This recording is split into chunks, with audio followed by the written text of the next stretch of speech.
Long ago, before the town of Badagry became a meeting place of nations, before the sea carried whispers of traders and strangers, the people of the Ogu lived close to the earth and the sky.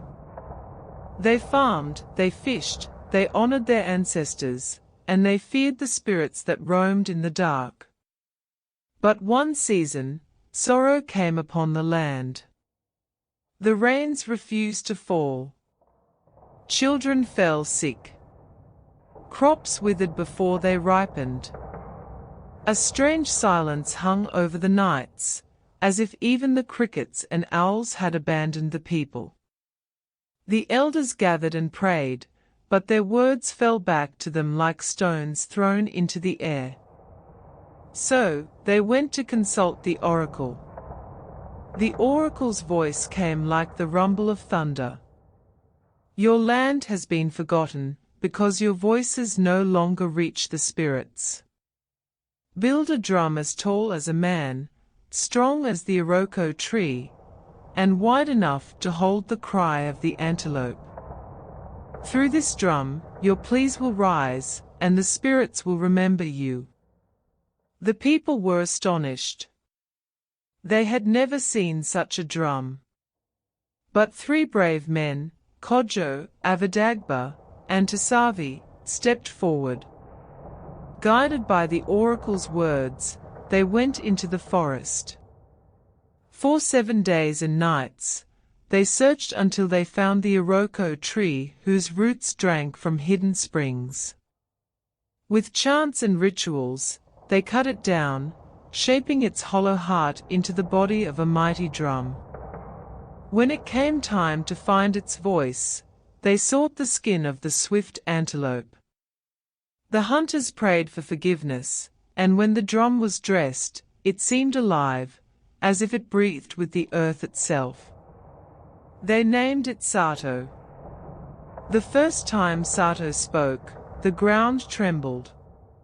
Its sound leapt into the sky and rolled across the land like thunder.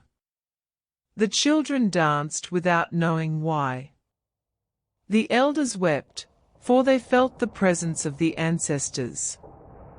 Even the sick lifted their heads, as if strength had returned to them. From that day on, the Sato drum was no ordinary instrument. It became the voice of Badagry itself. It was played when great men and women passed from this world, guiding their spirits safely to the land of the ancestors. It was beaten when pestilence threatened, to chase evil away from the town. It was sounded at festivals, so that the people would remember their unity and strength. But the drum was sacred.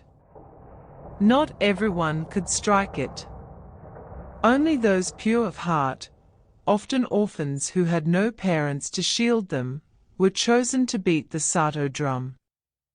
It was said that if a greedy man or a liar dared to strike it, the drum would fall silent, and his hands would swell until he confessed his sins. Generations passed, and the Sato drum became more than wood and skin. It became a guardian. When invaders came from across the waters, the people beat the drum, and its voice carried through the forests, summoning the warriors.